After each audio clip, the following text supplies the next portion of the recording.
আসসালামু আলাইকুম। আশা করি আপনারা সবাই ভালো আছেন। আজকে আমি আমার লেখা বই ইজি স্পোকেন মাস্টার নিয়ে কিছু বলতে চাই। আসলে এই বইটি আমরা অনলাইন এবং অফলাইনে কোর্স ম্যাটেরিয়াল হিসেবে ব্যবহার করছি। সেখানে হচ্ছে আমাদের প্রি আইএলটিএস বা বেসিক ইংলিশ ঠিক করার জন্য আমরা কিন্তু এই বইটি ব্যবহার করি। এই বইটিতে কিন্তু আপনারা grammar, vocabulary, synonyms, collocations, expressions, daily conversations গুলো পাবেন। তো এই বইটা পড়লে আপনাদের স্পিকিং তো খুব ভালোভাবে ক্লিয়ার হয়ে যাবে, একই সাথে রাইটিংয়ের ক্ষেত্রেও আপনারা অনেকটা ইমপ্রুভ করতে পারবেন এবং আইএলটিএসে ভালো করার জন্য যে গ্রামারগুলো লাগে সবগুলো গ্রামারই কাভার হয়ে যাবে এই বইটি পড়লে। তো আলহামদুলিল্লাহ বইটি কিন্তু স্টুডেন্ট যারা পড়েছে আমাদের কোচিংয়ে বা কোচিংয়ের বাইরে সবাই হচ্ছে খুবই ভালো ফিডব্যাক দিয়েছে। তো এই বইয়ের বৈশিষ্ট্য হচ্ছে যে প্রত্যেকটা চ্যাপ্টারে আমরা হচ্ছে গ্রামার লেসনের পাশাপাশি আমরা সেগুলো দিয়ে একদম ডে টু ডে বা এভরিডে যে ইংলিশ কনভারসেশন, প্র্যাকটিস, ট্রান্সলেশন সেগুলো রেখেছি, যার কারণে গ্রামার পড়ার পরে আপনার মনেই হবে না যে আপনি গ্রামার পড়তে কষ্ট করছেন এবং এগুলো ক্লাসের পরে আপনি যখন ওই প্র্যাকটিস সেশন করবেন তখন একদম ঠিক হয়ে যাবে। আর এখানে আরেকটি ইনফরমেশন হচ্ছে আপনারা অনেক সময় আমাদের ক্লাস দেখতে চান, আমরা কেমন ক্লাস নেই।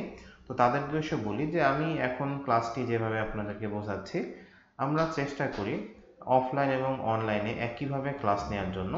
তো আমাদের প্রতিষ্ঠানে ভর্তি হলে আসলে আপনাদের জন্য ইফেক্টিভ হবে কিনা, বিশেষ করে অনেকে আছেন দূর দূরান্ত অনলাইনে ক্লাস করতে চান, তো তারা কিন্তু এই ক্লাসটি দেখে একটা সিদ্ধান্ত নিতে পারেন যে কেমন হয়। তো আমি হচ্ছে আপনাদেরকে আজকে একটি চ্যাপ্টার নিয়ে একটু কথা বলি। ধরুন আমাদের টেন্সের চ্যাপ্টারগুলো কিন্তু অনেক ইম্পর্টেন্ট, তাই না? তো আহ, আমাদের প্রেজেন্ট সিম্পল এবং প্রেজেন্ট কন্টিনিউয়াসের উপর একটা চ্যাপ্টার আছে। তো প্রথমে আমরা হচ্ছে প্রেজেন্ট সিম্পল নিয়ে কিছু বেসিক কথাবার্তা বলেছি, যে বর্তমান সময়ে ঘটা সত্য ঘটনা, অভ্যাস, নিয়মিত কাজের রুটিন, কাজের বর্ণনা ইত্যাদি বোঝাতে আমরা প্রেজেন্ট সিম্পল বা প্রেজেন্ট ইনডিফিনিট টেন্স ব্যবহার করি। যেমন আই প্র্যাকটিস ইংলিশ এভরিডে, বাক্যটিতে আমার প্রতিদিনের একটা কাজ হচ্ছে ইংরেজি অনুশীলন করা, অর্থাৎ আপনি প্রতিদিন ইংরেজি অনুশীলন করি, যার কারণে এটা কিন্তু একটা প্রেজেন্ট সিম্পল। আচ্ছা, আবার যদি সাবজেক্ট হিসেবে আই এবং ইউ বাদে অন্য কোনো সাবজেক্ট থাকে যার দ্বারা আমরা একজন ব্যক্তি বা বস্তু বোঝাই, সেক্ষেত্রে আমরা থার্ড পারসন সিঙ্গুলার ব্যবহার করি। আর থার্ড পারসন সিঙ্গুলার মানে হচ্ছে ভার্বের সাথে এসবিএস যোগ হবে। যেমন আই রিড বললে শি রিডস হয়ে যাবে, দে লাইক হলে ইট লাইকস হয়ে যাবে। এবং এটা বোঝানোর পরে আমরা আরও এক্সাম্পল রেখেছি, যেমন I work in this office, কিন্তু my father works in this office. ঠিক একইভাবে she plays in the field, কিন্তু her brother and her friend দুজন ব্যক্তি প্লে ইন দ্য ফিল্ড। আচ্ছা, আবার আমরা পজিটিভ সেন্টেন্সের স্ট্রাকচার অর্থাৎ I eat rice, he drinks water, we read books, they come here এভাবে বোঝানোর চেষ্টা করেছি। একইভাবে নেগেটিভ সেন্টেন্সও আমরা কিন্তু বোঝানোর চেষ্টা করেছি, যে I don't eat rice, he doesn't drink juice, we don't write an article, they don't go there, এবং সাথে বাংলা অর্থও কিন্তু রেখেছি। আবার আহ, কখন ডোন্ট হবে কখন ডাজেন্ট হবে এটা একটা রুলের মাধ্যমে আমরা বুঝিয়েছি। ঠিক একইভাবে কোয়েশ্চেন যখন করব, do I drink milk, does he read a book, do you love, do they watch TV.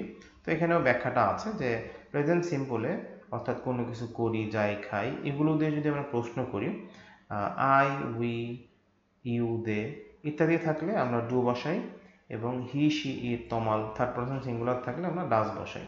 ঠিক একইভাবে নেগেটিভ কোয়েশ্চেনও দেওয়া আছে, don't I drink water, doesn't he write দিয়েছে, ডোন্ট ইউ ক্রাই, এটসেট্রা। তো এভাবে হচ্ছে আমাদের এই ব্যাখ্যাগুলো যখন আমরা দেই তখন আমরা হচ্ছে সবগুলোই বুঝিয়ে দিই যে এই প্রেজেন্ট সিম্বলে কী কী থাকবে। যেমন আমরা অনেক সময় ডোন্ট এবং ডাজেন্ট ব্যবহার না করে নেভারও ব্যবহার করতে পারি। He never trusts me, I never miss my class. Adverb frequency অর্থাৎ একটা কাজ কত সময় পর পর হচ্ছে সেগুলো এখানে দেওয়া আছে, always, usually, normally, generally, often, sometimes, never, seldom, rarely. এবং এগুলোর কিন্তু প্রত্যেকটা দিয়ে কিন্তু মেক সেন্টেন্স করা আছে যাতে আপনার বুঝতে সমস্যা না হয়। He usually gets up early, he always gets up early, সে সবসময় তাড়াতাড়ি ঘুম থেকে ওঠে। He usually watches TV at night, সে সচরাচর রাতে টিভি দেখে। I often go to my village once a month, নুনবি সামটাইমস কামস টু ইয়েলে।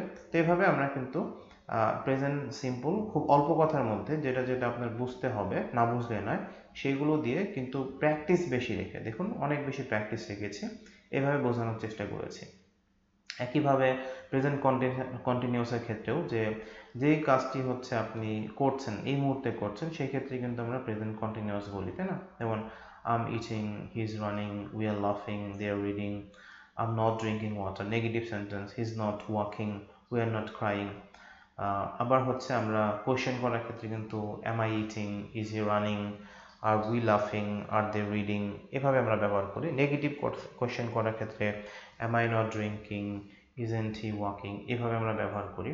আচ্ছা, তো এইভাবে যখন আমাদের এই চ্যাপ্টারটা পুরোপুরি বোঝানো শেষ, তখন কিন্তু অনেক বইতে আপনি আর কিছু পাবেন না, বা কিছু এক্সাম্পল পাবেন যেটা রিলেভেন্ট না চ্যাপ্টারের সাথে। কিন্তু আমরা যেহেতু প্রেজেন্ট সিম্পল এবং প্রেজেন্ট কন্টিনিউয়াস করেছি, এখানে দেখুন যে কোয়েশ্চেন আনসারগুলো আছে সেগুলো কিন্তু প্রেজেন্ট সিম্পল এবং কন্টিনিউয়াস দিয়ে। অর্থাৎ এই চ্যাপ্টারটি পড়ে এই গ্রামারগুলো আপনার মনে হবে না যে গ্রামার পড়েছে, এই প্র্যাকটিসগুলোর সাথে সাথে আপনার গ্রামার কিন্তু হয়ে যাবে। অর্থাৎ এক ঢিলে দুই পাখি, আপনি স্পিকিং প্র্যাকটিসটাও করবেন, সাথে সাথে গ্রামারও হয়ে যাবে। যেমন নিচের কোয়েশ্চেন এবং আনসারগুলো প্র্যাকটিস করুন। বোল্ড করা শব্দগুলো প্রেজেন্ট সিম্পল এবং প্রেজেন্ট কন্টিনিউয়াস টেন্সে। Do you live in a village or a town? Well, I'm from a village named Jitka, but I live at Malibag, Dhaka at present, so I basically live in a city. তো এখানে live কিন্তু present টেন্সে ব্যবহার হয়েছে, present simple. Do you enjoy eating fast food? As a matter of fact, সত্যি বলতে, fast food is my favorite food and I want to eat present simple, as much as I can. But as I have diabetes, present simple, I don't eat, negative present simple, I don't eat it very often.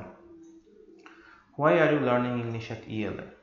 I'm learning English at ELA because it's a very good English language center. Also, Masood sir and his team are very helpful. They are teaching me very well. Present continuous to last. For this reason, I'm learning English here. Present continuous. How often, কতদিন পর পর, do you go out with friends? Frankly speaking, I'm a friendly person, so I love hanging out with my friends. In a week, I meet my friends twice, and I love spending time with them. What's your mother doing at home? Most probably, my mother is cooking food for us in the kitchen. Does your father read newspapers online? I'm afraid, and dukkito, my father prefers to read printed newspapers. Although he spends some time on social media, my father কিন্তু singular, এর জন্য prefers হয়েছে। although he singular, এর জন্য কি Spence হয়েছে। he doesn't singular, এর জন্য ডোন্ট না হয়ে ডাজেন্ট হয়েছে। really find an interest in online newspapers. Are you planning to shift your current living place soon? No, not at all. Currently, I'm living in a very good place. My neighborhood is excellent where I get all the facilities, so I have no such plan. Are you eating anything special, any special food tonight? Truly speaking, সত্যি বলতে, I always have 2 slices of bread and a glass of milk for my dinner, and I will do the same tonight. তো এভাবে আমরা কিন্তু এই অল্প জিনিসই ক্লাসে আমরা অনেক প্র্যাকটিস করাই। প্রত্যেকটা স্টুডেন্ট থাকে আমাদের ক্লাসে, সবাইকে দিয়ে এটা খুব ভালোভাবে প্র্যাকটিস করাই, এবং এমন প্যারালাল কোয়েশ্চেনও প্র্যাকটিস করাই। অর্থাৎ এখানে যেমন আছে do you live in a village or a town, তো এটার পাশাপাশি আমরা প্র্যাকটিস করাই do you study or work. তো এভাবে প্যারালাল কোয়েশ্চেন প্র্যাকটিস করিয়েও কিন্তু আমরা প্র্যাকটিস করি। অর্থাৎ প্রেজেন্ট সিম্পলটা তার আমরা এই ক্লাসে ক্লিয়ার করে দিই, প্রেজেন্ট কন্টিনিউয়াসটা ক্লিয়ার করে দিই। এখন আপনি ভাবতে পারেন যে আমি কি শুধু এই চ্যাপ্টারে এমন রেখেছি? না, আপনি পাস্ট টেন্সে আছেন। পাস্ট টেন্সে কিন্তু এই যখন সবগুলো বোঝানো শেষ, দেখুন পাস্ট টেন্সে আমাদের একটা আগের ঘটনা আছে, যে কোথাও গিয়েছিলাম, সব পাস্ট টেন্স ইউজ হয়েছে। দেখেন hired, went, waited, reached, arrived, etcetera. একইভাবে ডিড দিয়ে সব কোয়েশ্চেন হয়েছে। Did you go to a restaurant last week? Yes, I went to a restaurant last Friday with my family. It was my wife's birthday, so we went to a rooftop restaurant in Khilga.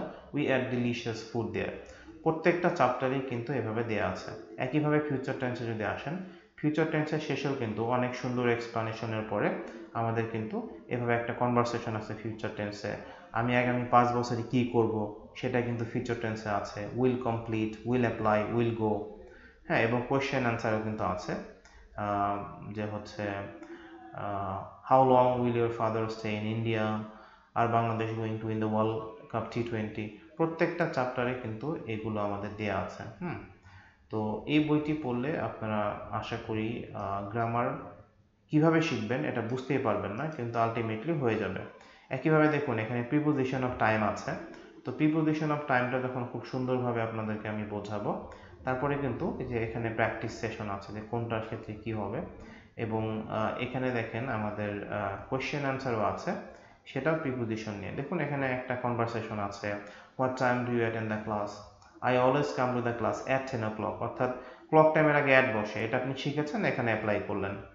ঠিক একইভাবে oh I see, let's go to the park next Friday, next কথা থাকলে নেক্সটের সাথে যদি time থাকে, next Friday, next week, next year, এটার আগে কোনো প্রিপোজিশন ইন, অন, অ্যাট বসে না, এটা আপনি আগে শিখেছেন, এখানে ব্যবহার করলেন।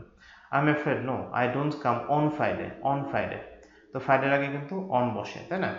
October, I will go home at Eid, ঈদের আগে অ্যাট বসে, probably Eid is in October, মাসের আগে ইন বসে। তো সবগুলো চ্যাপ্টারই কিন্তু এভাবে বোঝানো হয়েছে।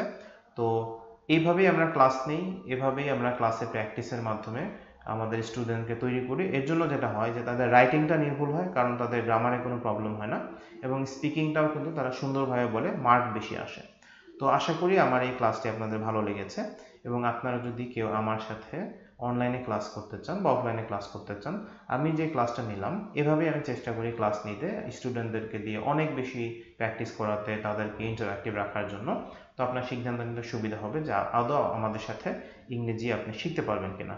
তো আপনাদের সবাইকে অনেক ধন্যবাদ।